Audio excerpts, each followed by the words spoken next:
Salut à toutes et à tous, eh ben dites donc, je ne pensais pas devoir le sortir, mesdames et messieurs, mais voilà, le drapeau français est bien sûr là, incroyable, la victoire d'Esteban Ocon au Grand Prix de Hongrie, eh ben celle-là, ouais, je peux vous dire qu'on ne s'y attendait pas, et ben ça fait quand même super plaisir. Bien sûr, je n'ai pas mis la casquette, c'est la casquette Renault, laissons à Alpine cette belle victoire, bien sûr, même si c'est la victoire du moteur Renault, mais voilà, c'est exceptionnel évidemment, victoire donc dans ce Grand Prix de Hongrie.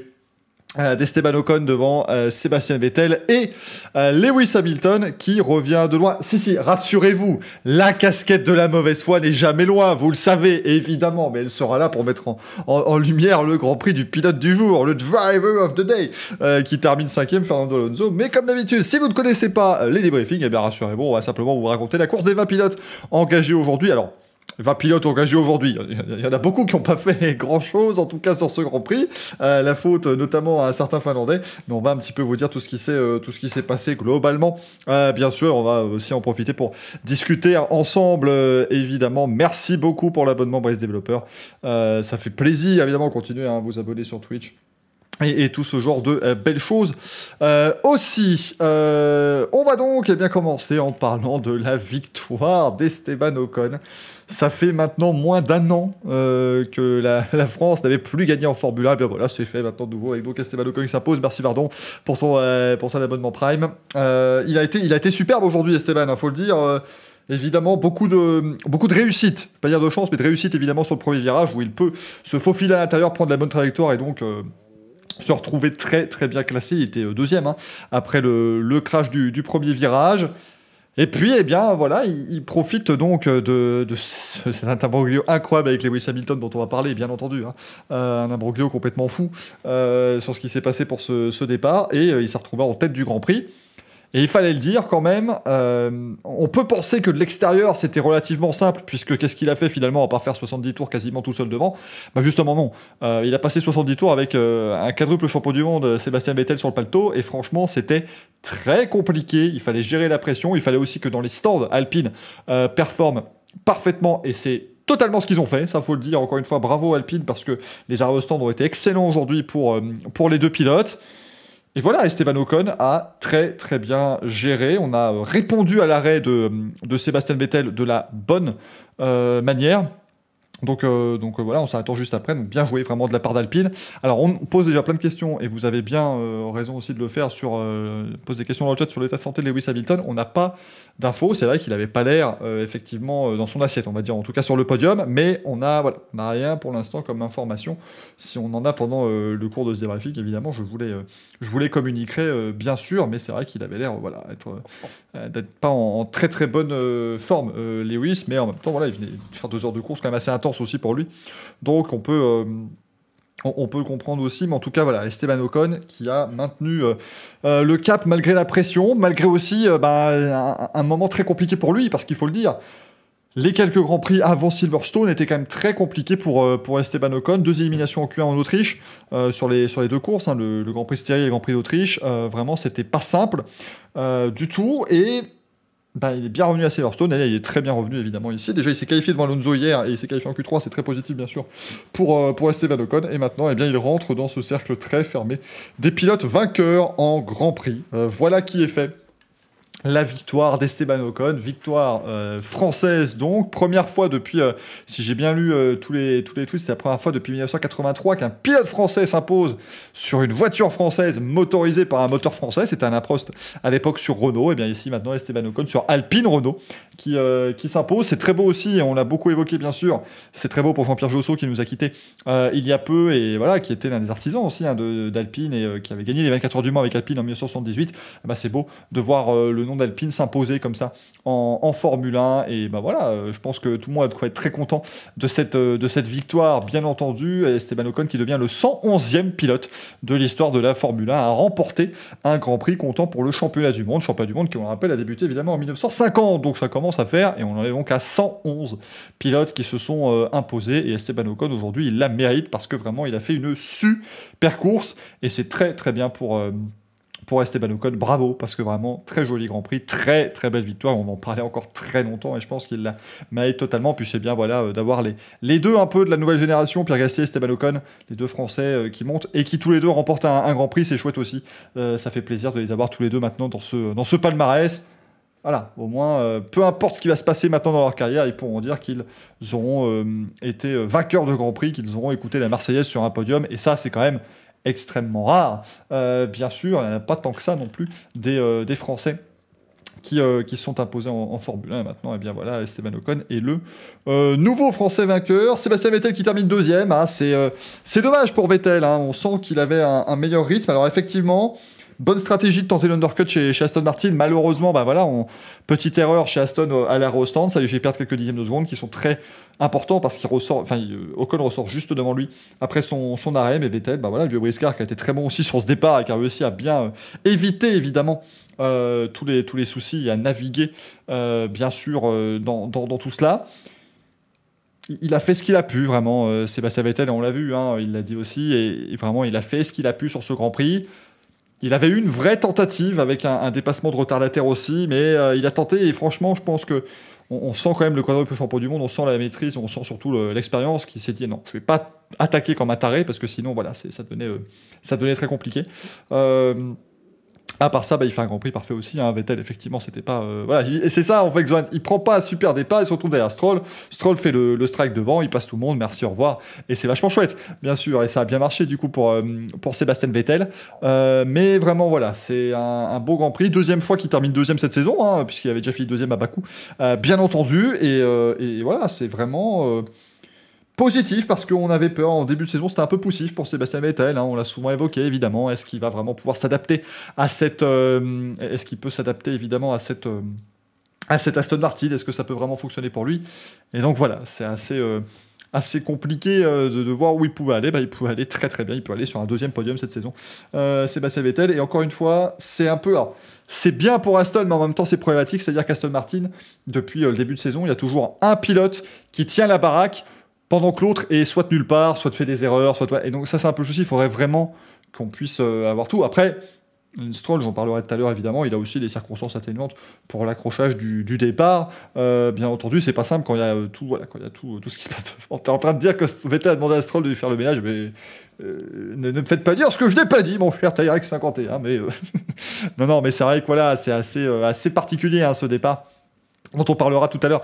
Encore une fois aussi, structure des débriefs assez folle. Évidemment, on parle du départ à la fin, puisque on parlera des pilotes qui ont abandonné en fin de débrief. Troisième place pour Lewis Hamilton. Alors, je pense que lui-même devait avoir du mal à y croire. J'ai pas encore eu l'occasion. Je vais essayer peut-être un peu d'écouter la radio, en fait, de Lewis Hamilton pendant le tour de mise en grille. Parce que, vous vous souvenez l'an dernier, les As de Romain Grosjean et Kevin Magnussen avaient écopé d'une pénalité de 10 secondes après la course parce que leurs ingénieurs leur avaient dit pendant le tour de formation, rentrez au stand, mettez des pneus slick, alors que la piste est encore un peu humide. On leur a dit, vous n'avez pas le droit de faire, vous devez faire le tour de formation seul et sans aide, donc c'est interdit ce que vous avez fait là. Maintenant, moi, ce que je me demande, est-ce que ça se rapporte aussi à ce deuxième tour de formation qui n'en est en fait pas un, techniquement. En fait, c'est ça qui est assez particulier. C'est que c'était pas un tour de chauffe, mais c'est un peu comme si vous vous souvenez avec Kimi Räikkönen à Imola, on a dit oui, mais il avait le droit de dépasser, mais c'était un tour de chauffe, mais sans être un tour de chauffe. Ça fait partie des choses qui sont un petit peu compliquées, donc je sais pas comment ça peut se passer, je sais pas du coup qui a pris la décision de laisser Hamilton en piste pour ce départ. On a eu quand même l'une des images incroyables. Alors Louis, effectivement, tu le dis, hein, Giovinazzi, il a pris le risque, il a dit on prend le risque de rentrer au stand pour mettre des médiums avant le premier départ. Lui, c'est autorisé puisque c'est pas son équipe qui lui a dit rentre au stand, c'est le pilote qui seul et sans aide a fait son tour de formation en disant je rentre au stand, j'ai envie de tenter des pneus médiums. C'était pas une super idée, mais bon, après finalement vu qu'il y a eu un drapeau rouge tout de suite, ça ne l'a pas mis dans de trop mauvaises dispositions, même s'il aurait pu prendre un bon départ, éviter le carnage et se retrouver devant. Il aurait aussi pu être pris dans le carnage et ça aurait été compliqué. Pour le deuxième départ, je pense que c'est un petit peu plus compliqué, effectivement.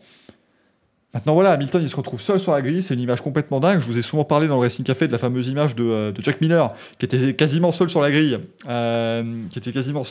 pardon, au Grand Prix d'Argentine de MotoGP il y a quelques années parce que tout le monde était rentré au stand à la fin du tour de formation. Voilà, complètement fou de voir ce départ. Donc Hamilton évidemment qui prend un bon envol, la voiture médicale derrière qui sait pas trop quoi faire, et Hamilton qui sait qu'il va devoir s'arrêter à la fin du premier tour. Très compliqué, hein. Très compliqué pour lui vraiment au début. Du Grand Prix de pouvoir bien sûr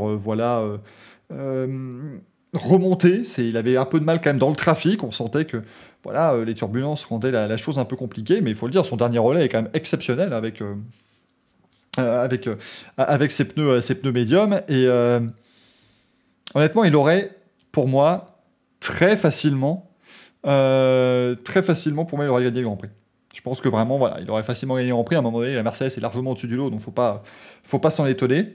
Mais il a fait face à Alonso, et c'est pas encore la sortie de la casquette de la mauvaise foi. Il a fait face à Fernando Alonso, et c'est ces 5, 6, 7 tours qu'il a passé décoincés derrière qui ont aidé justement Esteban Ocon et Sébastien Vettel à finir 1 et 2. Sinon Hamilton gagnait facilement. Je veux dire, il reprenait 4 secondes au tour à un moment. C'était complètement fou. Xoans, tu m'arrêtes pas de demander, ils avaient le droit de doubler dans les stands, ceci, cela. Les amis, je vous en parle tout à l'heure. Russell a fini 9ème, on va vite en parler. J'ai les informations pour Russell, j'ai tout ce qu'il faut. Sinon, Hamilton, qu'est-ce qu'il y a Hamilton qu'est-ce qu'il a fait dans les stands? Il avait le droit de doubler dans les stands, parce que sinon, Hamilton, qu'est-ce qu'il a fait Hamilton étant premier. Ah non, mais c'est pas pareil. Non, mais c'est pas pareil. Attends, étant premier de la file, il aurait jamais pu sortir. Ah oui, non, effectivement, ça aurait été compliqué, hein, bien sûr. Oui, non, ça aurait été compliqué quand il se serait arrêté au stand, puisqu'il avait le premier box. Je pense qu'il aurait pu quand même. Je pense que ça aurait quand même été, mais c'est vrai que ça aurait pu être particulier. Cette stratégie, il faut comparer, en fait, techniquement, il faut comparer ce qui se passe au moment du drapeau rouge, le classement au moment du drapeau rouge et le classement au moment du vrai départ, enfin, du lancement de tout le monde. Pour Russell, je vous explique tout à l'heure, j'ai tout regardé pendant la course sur la F1 TV, voilà, j'ai toutes les infos, ne vous en faites pas. Mais du coup, là, Lewis Hamilton qui marque 2 gros points, qui prend la tête du championnat du monde, c'était vraiment pas gagné, hein, bien sûr, mais voilà, il a très très bien joué le coup aujourd'hui, Lewis Hamilton, et il remporte pas mal de points, un joli podium. Pas le point du meilleur tour, puisque Pierre Gasly est allé chercher dans les tout derniers instants au dernier tour de course, mais voilà, Lewis Hamilton qui a quand même fait ce qu'il a fallu, alors que c'était très compliqué. Giggs, je suis d'accord, moi je me demande quand même une question, je me pose sur une question, comment aurait-il fait si toute la grille était rentrée au stand? Ça, je ne sais pas comment ça se serait passé pour le deuxième départ. Parce que tu peux pas faire un départ lancé si t'as pas de voiture, donc j'avoue que ça, je ne sais pas du tout ce qui aurait pu se passer. Au niveau de la 4ème place, du coup, Carlos Sainz, joli ce qu'il a fait, Carlos Sainz, bien sûr. Hein. Franchement, il fait un beau Grand Prix. C'est dommage, évidemment, qu'il perde le podium dans les tout derniers tours, mais il pouvait pas faire grand-chose. Carlos Sainz face à Lewis Hamilton. Il a profité, malgré... Voilà, il a eu évidemment son accident en Q2 hier qui ne l'a pas aidé. Mais finalement, c'est cet accident en Q2 qui lui permet de partir assez loin pour éviter tout le monde. C'est ça qui est quand même assez paradoxal. C'est que, malgré les difficultés, ça a permis... Ces difficultés le samedi ont permis d'avoir un bon Grand Prix le dimanche et d'avoir une belle entame, en tout cas pour tous ces pilotes qui partaient très loin. Sainz a gagné 11 places au départ, tout comme Tsunoda, et c'était 12 places de gagné pour Latifi, entre la position sur la grille et la position après le premier virage. Et ensuite, ça va évidemment être encore plus de places gagnées pour Latifi notamment. Ils ont allumé le stand. Ouais, c'est ça, peut-être qu'ils auraient allumé directement la voie des stands et on aurait dit que c'était bon. Alors peut-être un nouveau tour de chauffe. Moi, j'aurais peut-être plus pensé sur un nouveau tour de chauffe, effectivement. Mais je pense qu'on est dans le vide juridique total concernant la décision de qu'est-ce qui se passe si aucune voiture n'est présente sur la grille pour le départ. Donc, on aurait dû avoir, en fait, le seul truc, c'est, il aurait fallu qu'Hamilton rentre au stand pour qu'on puisse voir en grandeur nature ce que Michael Masi, la direction de course, allait décider. Bon, sinon, c'est très compliqué de pouvoir vous dire, évidemment, ce qui aurait pu se passer ici. Mais Sainz, voilà, il s'en sort très bien après un week-end qui pouvait tourner au cauchemar après son crash en Q2 hier. Il s'en sort très bien, il fait une belle 4ème place pour Ferrari. La 5ème place. La 5ème place, mesdames et messieurs, qui est comme une victoire, bien sûr. Attendez, pardon. 5ème place qui est comme une victoire pour Fernando Alonso, bien sûr, largement pilote du jour, le meilleur de tous. J'enlève quand même la casquette, vous allez me dire, mais il est fou, il enlève sa casquette de la mauvaise foi. Pour vous dire qu'il a quand même été incroyable, Fernando Alonso, aujourd'hui. C'est vraiment pas... je suis le premier en disant ça. Sans lui, Esteban Ocon ne gagne pas ce Grand Prix. C'est complètement fou ce qu'il a fait. Est-ce que c'est dans les règles de l'art ? C'est compliqué, hein, effectivement.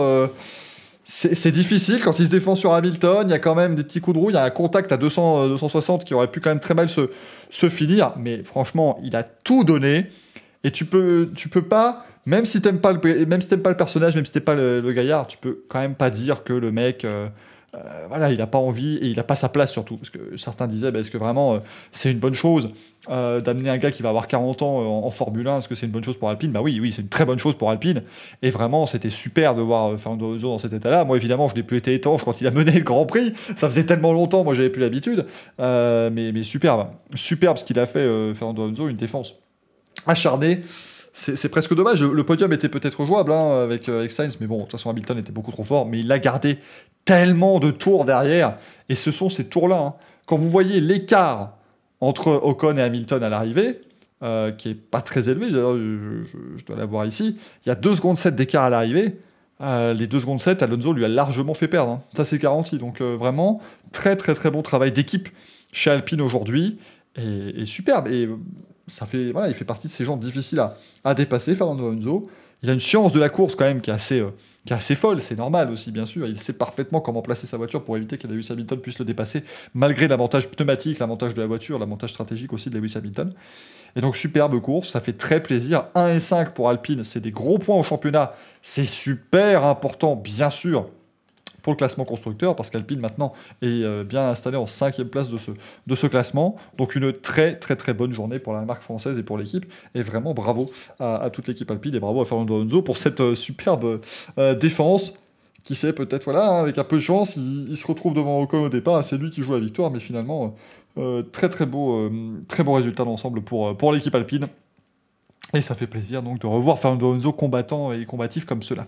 Pierre Gasly 6ème, hein, belle journée française, 6ème avec le meilleur tour en course, et ça, je pense, j'ai pas de garantie évidemment, mais à mon avis, il y a peut-être eu un petit coup de fil de Red Bull, histoire de dire, les gars, vous êtes gentils, allez, Gasly peut s'arrêter au stand sans perdre de place, faites le meilleur tour, ça aide toujours l'équipe, ça aide la galaxie Red Bull, donc c'est de malin de leur part, c'est une belle 6ème place de Pierre Gasly qui s'est retrouvé dans de bien mauvaises dispositions au départ, parce qu'il a dû partir tout à l'extérieur, c'est le problème. Je vous disais tout à l'heure, Sainz, Latifi, Tsunoda ont pu profiter, eux, d'une très mauvaise qualification pour éviter tout le carnage de banc. Gasly s'est retrouvé en plein milieu, il a dû faire un détour par le centre-ville de Budapest, et il s'est retrouvé, heureusement, sans aucun dégât. Donc ça, il a eu beaucoup de chance sur le coup, Pierre Gasly. Première partie difficile, bien sûr, hein, première partie de course difficile aussi, dans le train DRS. Puis ensuite, il a pu vraiment prendre un très bon rythme. Il termine 6ème devant Yuki Tsunoda, ça permet de faire un petit paquet cadeau avec les AlphaTauri. Très bon résultat d'ensemble aussi pour l'équipe italienne. Yuki Tsunoda, le vrai problème, c'est qu'il a encore une fois été insupportable à la radio, alors qu'il finit tellement loin de Gasly qu'à Gasly a pu faire un arrêt au stand. Donc, je pense que voilà, c'était quand même la bonne décision de faire passer Gasly, il avait quand même plus de rythme. Donc ça fait plaisir, bien sûr, de voir AlphaTauri ramener les 2 voitures comme ça dans les points. Et voilà, c'est une bonne chose pour toute l'équipe AlphaTauri. Et voilà, encore un très beau Grand Prix de Pierre Gasly. En fait, le truc, c'est que vraiment, voilà, Pierre Gasly, il est encore une fois exceptionnel depuis tellement longtemps. Et ça fait vraiment super plaisir, bien sûr, de le voir à un tel niveau quand on sait tout ce qui s'est passé malheureusement avec lui chez Red Bull. C'était compliqué, évidemment, pour lui à cette époque-là. Donc maintenant, il remonte bien mieux et il remontre surtout à quel point il est bon. Tu nous demandais, tiens, il y a Francis, ça fait depuis combien de temps qu'on n'a pas eu 2 Français dans les 6 premiers ? Écoute, ouais, c'est une très bonne question ça. Parce que comme un idiot, j'ai regardé ça de Bahreïn l'an dernier, mais c'est pas Bahreïn, c'est à Sakir qui fait le podium Esteban Ocon. Et Gasly lui a été 11ème. Ça doit remonter à un bon petit paquet de temps, bien entendu. En tout cas, voilà, c'est pas le principal, c'est qu'il y a une victoire française aujourd'hui. Le reste, après, c'est pas si incroyable et c'est pas non plus si important pour l'instant. Le principal, c'est qu'il y a eu donc cette victoire d'Esteban Ocon et Alpine aujourd'hui. Et alors là, 8ème et 9ème, les 2 Williams qui terminent dans les points. Et c'est quand même terrible, c'est vraiment terrible, d'une certaine manière, mais c'est Nicolas Latifi devant George Russell. T'as envie de dire, Russell, bon, c'est bien, il a enfin ses 2 points pour Williams. C'est la 2e fois de sa carrière qu'il termine dans les points. On rappelle qu'il a fini dans les points l'an dernier quand il a piloté chez Mercedes, mais c'est la première fois qu'il finit dans les points pour Williams. Donc enfin, voilà, le signe indien est brisé. Mais il termine quand même derrière Nicolas Latifi. Qu'il faut le dire, Latifi a fait un très joli Grand Prix. Vraiment, Nicolas Latifi, il a fait une superbe course. Il s'est retrouvé 3ème au début. bah, il a tenu sa 3e place. Il a fait tout ce qu'il a pu, il a roulé parfaitement, pas forcément à un rythme exceptionnel. Ça a aussi aidé Ocon et Vettel en début de course, bien sûr. Mais franchement, c'est exceptionnel ce qu'il a fait Nicolas Latifi pour terminer 8ème. Super Grand Prix. Williams a maximisé toutes les opportunités. Et donc pour George Russell, qu'est-ce qui s'est passé du coup? Donc Russell, dommage, il se fait éliminer en Q1 hier, mais il se retrouve derrière Latifi au départ aujourd'hui. Mais en fait, ce qui s'est passé, c'est que Russell, lui, il est reparti de son box après avoir remis des pneus slick quand tout le monde est arrêté dans la pit lane. Et il s'est demandé, il y avait tout le monde à sa gauche, il se dit qu'est-ce que je peux faire? Bah, il commence à doubler, il demande à la radio, est-ce que je peux dépasser tout le monde? Pendant ce temps-là, il dépasse tout le monde, et au moment où il arrive à l'avant de la queue, le feu passe au vert, donc lui il continue sur son élan, et c'est pour ça qu'il se retrouve 2ème devant Ocon. Et au moment où il passe Ocon et il prend la piste, on lui dit non, tu ne peux pas. Problème, il l'a déjà fait, ça c'est souvent le problème en Formule 1 bien sûr. Donc il a déjà fait, donc simplement ce qu'on lui a dit, c'est laisse passer les gens, on lui a dit reprends ta place devant, je crois que c'était devant Alonso peut-être, ou dans les environs d'Alonso, pour que ça passe. La FIA, très sympathique sur ce coup-là, l'a laissé faire cela, et donc il n'y a pas eu de souci, donc il n'y avait aucun problème évidemment sur la voiture de George Russell après ce restart. Et il a quand même montré qu'il a un superbe esprit d'équipe, vraiment, George Russell, parce que dire à la radio, si vous devez compromettre ma course, pour aider celle de Nicolas Latifi, faites-le. Je trouve que c'est sublime. C'est sublime. Dans une ère où beaucoup auraient pu vouloir avoir tout et se dire il y a une opportunité, machin. Non. Il a réussi à comprendre que Latifi est actuellement 3ème, qu'il pouvait faire une super course, qu'il pouvait faire un bon résultat. On met tout pour Latifi.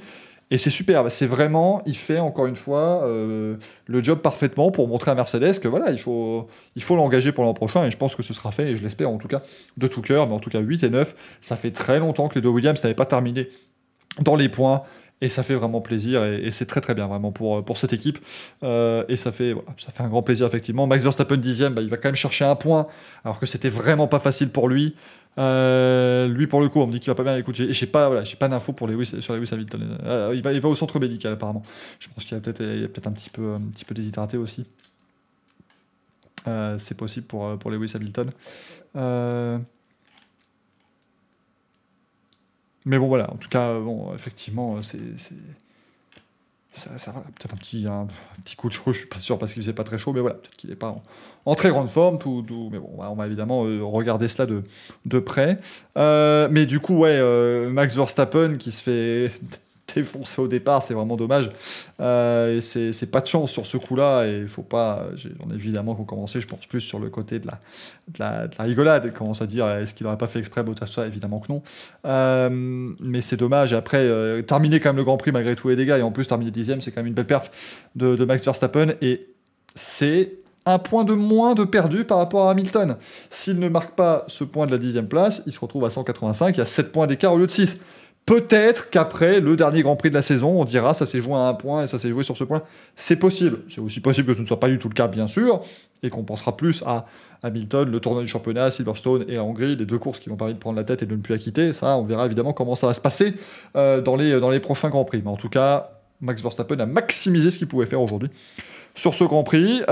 Kimi Räikkönen 11ème, bah écoutez, voilà, c'est... Je vais aussi parler de Giovinazzi 14 en même temps, les deux alphas, mais c'est la manière de perdre une course qui aurait pu être très bonne, quoi. Ça aurait vraiment pu bien se passer pour les deux Alfa Romeo.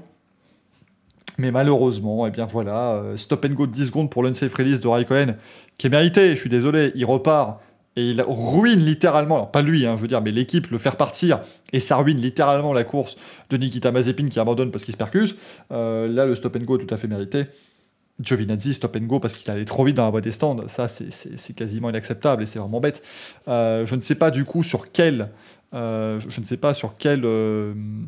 quel arrêt au stand ça s'est fait. Est-ce que c'est oui pardon, il s'est pris 10 secondes, oui excuse-moi. Il s'est pris 10 secondes d'arrêt, enfin 10 secondes de pénalité sur son temps, mais c'est quasiment comme un stop and go même si on fait pendant l'arrêt au stand.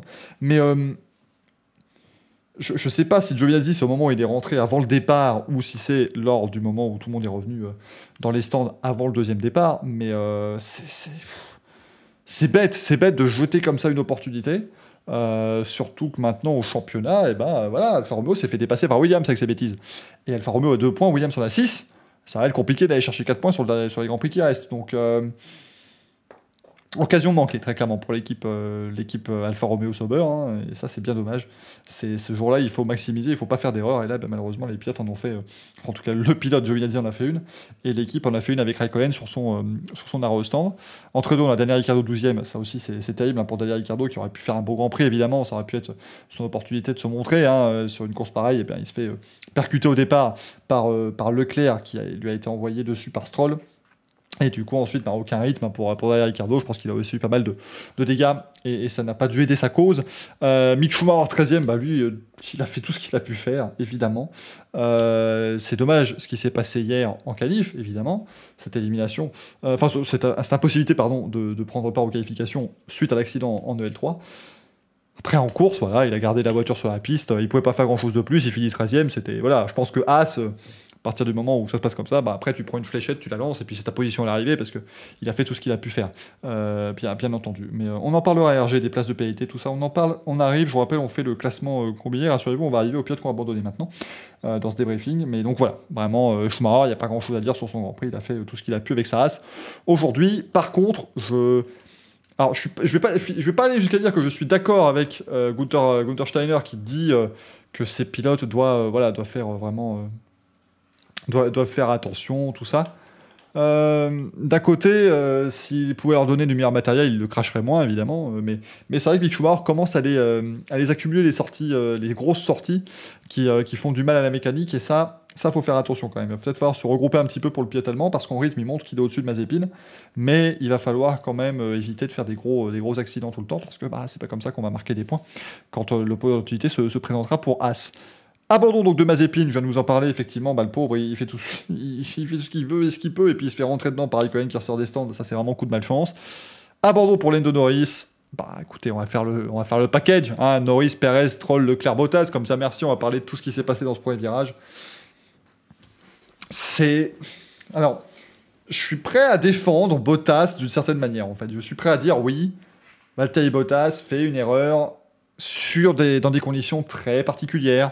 C'était très humide, on connaissait pas vraiment l'état de la piste à ce moment-là, on pouvait pas s'attendre, donc voilà, il fait une erreur que tout le monde aurait pu faire, mais il y en a un qui l'a fait, quoi. C'est vraiment ça le problème, si vous voulez, c'est que je suis prêt à entendre tous les trucs, mais il y en a un qui a complètement loupé ce premier virage et qui allait emplafonner Norris, Verstappen et toute la clique, c'est Bottas. Il y en a deux, effectivement. Stroll, je suis quand même presque prêt à me dire que il réagit peut-être à ce qui se passe devant, mais en fait pas du tout. Mais en tout cas, voilà, c'est pas arrivé à Hamilton, c'est pas arrivé à Verstappen, c'est pas arrivé à Perez, c'est pas arrivé à Gasly, c'est pas arrivé à Norris, c'est arrivé à Bottas. Donc c'est le problème, c'est que ça lui arrive à lui malheureusement. Et il a quand même, bien emplafonné tout le monde.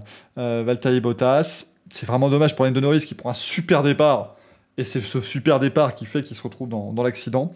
Max Verstappen, il pouvait pas faire grand-chose non plus. Sergio Perez aussi, pris au milieu du jeu de quilles, ça c'est vraiment pas de sa faute. Lance Stroll, je suis désolé, mais là quand même, c'est même pas... Alors, à la rigueur, il y a la faute, mais c'est le fait de plonger dans l'herbe en se disant j'ai essayé un truc, et qui fait qu'en fait ça empire la situation. Ça vient exploser vraiment le côté droit de la monoplace de Charles Leclerc. Il y avait un trou dans le ponton droit, donc j'imagine qu'il y a beaucoup de fluide qui s'est échappé de là parce qu'il y a les radiateurs, il y a pas mal de choses dans les pontons. C'est ce qui fait qu'il est parti en tête à queue au deuxième virage parce que tout simplement il n'a rien pu faire. Bien entendu. C'est dommage encore une fois pour Charles Leclerc qui est une victime collatérale de l'accident. Mais Stroll et Bottas pour moi méritent largement leurs 5 places de pénalité sur la grille de départ à Spa-Francorchamps. C'est limite pas... Alors, c'est limite pas trop cher payé, mais d'une certaine manière, comme je vous le dis depuis 2 semaines, il ne faut pas forcément juger les conséquences d'un accident. Effectivement, Bottas, si on juge juste la faute, c'est pas non plus la plus grosse faute de tous les temps. Donc voilà, on peut comprendre qu'il n'est que 5 secondes. Pareil aussi pour Stroll, si on occulte les conséquences. Si on prend les conséquences en compte, fallait mettre 10 places sur la grille, évidemment. Mais bon, bien sûr, 5 places de pénalité, c'est tout à fait mérité. Il fallait quand même pénaliser les pilotes, parce que certes, ils ruinent leur course en abandonnant directement, mais ils ont ruiné la course de tellement d'autres pilotes que voilà, il fallait faire quelque chose. Lado, tu nous dis Grosjean avait été suspendu, oui, mais Grosjean, il a été suspendu pour l'ensemble de son œuvre. On nous dit Grosjean c'était une honte, je suis désolé. Là, je peux comprendre. Alors, pour moi, ils ont peut-être à ce moment-là, en 2012, jugé aussi les conséquences, parce qu'on a Alonso qui manque de se faire couper en deux, tout ce genre de choses, mais il fallait pas oublier un truc, c'est que Grosjean... il a quand même, Grosjean, c'était l'ensemble de son homme en 2012. Hein. Il en a fait tellement dans le premier tour, il fallait à un moment le pénaliser. Xohan, tu oublies totalement comment ça s'est passé. C'est pas du tout Hamilton qui ça se part. Hein. C'est Grosjean qui part à gauche, qui passe complètement sur la droite et qui oublie qu'Hamilton est là. Donc non, c'était complètement de la faute de Romain Grosjean, c'est pas 2012, il faut pas être de mauvaise foi non plus. Sinon, je t'envoie cette casquette, bien sûr, la casquette de la mauvaise foi. Pourquoi je suis le Frenchie typique, tiens, Durmurs. Tiens, tu le dis, notre ami québécois, bah dis-moi pourquoi. Je défends pas Grosjean hein, là sur le coup là, mais je dis juste que c'était pas. Non, justement, je dis même pas que c'était une honte. Non, je lui mets un peu plus sur la tronche à Grosjean justement en disant que c'est pas une honte, qu'il a été banni d'une course en 2012 pour l'ensemble de son œuvre sur ce début de saison. Il faut dire que c'était pas bon et Suzuka, il aurait dû aussi en prendre une grosse parce que on avait l'impression que la course de suspension ne l'avait pas fait du bien, mais heureusement à partir de 2013, il a quand même montré de bien meilleures choses, bien sûr. Donc ça a fait plaisir. Mais donc voilà pour ce très très beau Grand Prix, vraiment. Ce très beau Grand Prix de Hongrie, parce qu'on va pas se le cacher quand même, évidemment, on s'est quand même bien amusé devant cette course, même si finalement on pourrait dire que voilà, il n'y a pas eu de bataille véritablement pour la victoire ou quoi que ce soit. Non, j'en ai rien à faire. Il y a une victoire française d'Esteban Ocon sur une Alpine, ça fait super plaisir. Et puis c'est bien, avant la trêve estivale, il y a beaucoup d'équipes qui restent sur des bons résultats maintenant, qui vont pouvoir peut-être lancer des bonnes dynamiques, donc ça fait vraiment plaisir. Et puis au niveau des championnats, et bien voilà, Lewis Hamilton est maintenant leader du championnat du monde, 192 points, 186 maintenant pour Max Verstappen, il y a 6 points d'écart. Lando Norris est toujours 3ème évidemment devant Valtteri Bottas et Sergio Perez, puisque les trois n'ont pas bougé. Charles Leclerc est toujours 6ème, mais il est maintenant autant de points que Carlos Sainz, 80 points pour les deux. Daniel Ricciardo est 8ème avec 50 points, Sébastien Vettel 9ème avec 48, même nombre de points que Pierre Gasly 10ème. 11ème place maintenant, donc Esteban Ocon 39 points, il dépasse Fernando Alonso quand il a 36. Lance Stroll est 13ème avec 18 points, 14ème place pour Yuki Tsunoda avec 16 points. Nicolas Latifi est maintenant 15ème du championnat, 4 points, 2 points donc pour George Russell, 2 points d'avance évidemment. Kimi Räikkönen et Antonio Giovinazzi ont un point chacun pour Alfa Romeo, ils sont maintenant 17 et 18e, toujours 19e place pour Mick Schumacher, 20e place pour Nikita Mazepin, évidemment pour les deux As qui n'ont pas marqué de points sur la saison pour l'instant. Au niveau du classement des championnats constructeurs, eh bien ça fait 300 points maintenant pour Mercedes, qui a 10 points d'avance sur Red Bull, c'est important. 10 points d'avance donc sur Red Bull Racing. McLaren est 3e avec 163 points, ils ont 3 petits points d'avance maintenant sur Ferrari. C'est McLaren qui perd gros évidemment avec la 4e place de Sainz aujourd'hui. Alpine 5e avec 75 points, 6ème place pour Aston Martin avec 66 points devant AlphaTauri qui en a 64, donc ça va être très serré aussi encore pour la 5e place du championnat. Williams est 8ème avec 6 points, voilà, Williams qui passe en 8ème position maintenant devant Alfa Romeo, qui n'en a que 2. C'est peut-être là que la 8ème place s'est jouée, hein. Très clairement au championnat, ça va être compliqué d'aller chercher encore pas mal de points sur la fin de saison. C'est évidemment 10ème et dernier pour l'instant avec 0 points, c'était bougrement sympa et j'espère que vous serez des nôtres demain à 20h30. C'est votre rendez-vous, vous commencez à connaître Grand Prix, votre talk 100% F1 avec Next Gen Auto. Bien sûr, on va reparler en long, en large et en travers de ce Grand Prix de Hongrie et ça va être long, à mon avis, parce qu'il y en aura des choses à dire, bien sûr, sur tout ce qui s'est passé dans ce Grand Prix de Hongrie avec toute l'équipe donc, de Next Gen Auto. J'espère que vous serez des nôtres. Et puis on se retrouve jeudi, bien sûr, pour le Racing Café, 20h30, toujours sur Twitch, bien sûr. Et surtout, on va parler Formule 1, mais on va parler aussi des 24 heures de Spa qui se sont passées.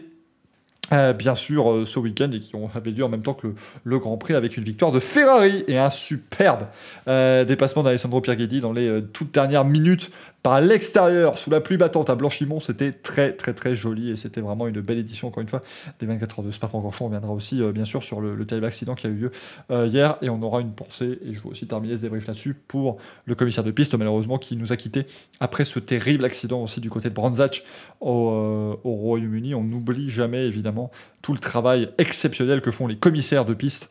On rappelle, ce sont des bénévoles, ils viennent simplement là par passion, ils mettent beaucoup de leur propre argent aussi dans ces déplacements pour simplement pouvoir vivre le temps d'un week-end, et bien voilà leur rêve et pouvoir aider surtout à la tenue des meetings de sport mécanique.